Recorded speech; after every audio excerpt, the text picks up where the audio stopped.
Hello and welcome back to another Tartan Talk Tuesday.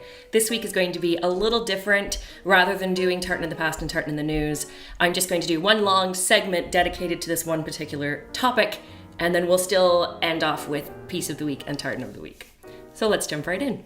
During World War II, there were ongoing ocean convoys which sailed from the United Kingdom, Iceland, and North America to northern ports in the Soviet Union, mainly Archangel and Murmansk.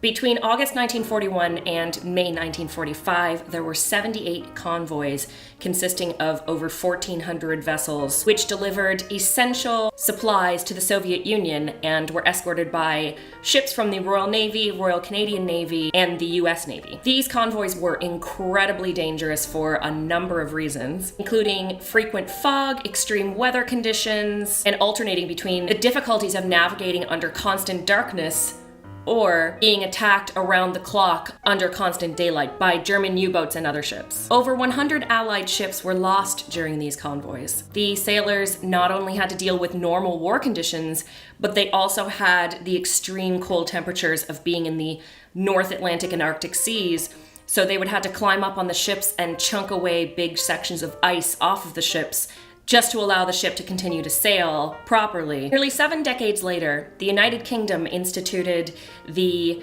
Arctic Star Medal to members of the British and Commonwealth navies who participated in this Arctic convoy. Now here we are over 7 decades later. A new tartan has been launched to honor the Arctic convoy veterans. The tartan is said to incorporate colors of dread, death, and destruction, but also colors of bravery, hope, and survival.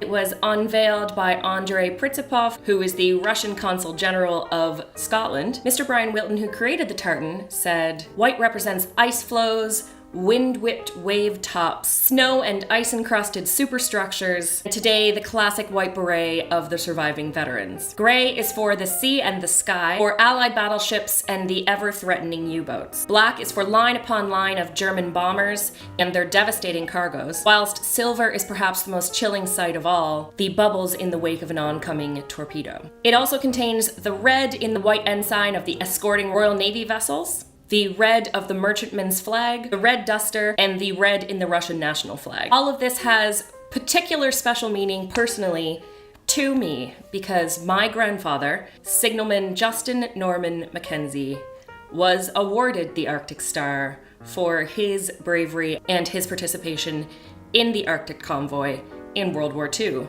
as a member of the Royal Canadian Navy. Piece of the week. This week, I'm going to go with a little dress that I designed. It was actually inspired by the sailors' hornpipe costumes that Highland dancers wear. I decided to make it into a dress version, and since we are talking about the navies of the Allied forces, I thought what better dress to choose than the sailor's dress. So piece of the week this week, the sailor's dress. Tartan of the week, even though we're talking about the Navy, because it is of special significance to me because my grandfather actually fought in those Arctic convoys. I have several members of my family who are in the military to this day, including 2 uncles who are in the Royal Canadian Air Force. So, Tartan of the week this week is the Royal Canadian Air Force tartan.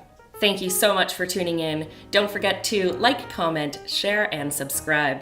And I will see you again next week for another Tartan Talk Tuesday. Cheers.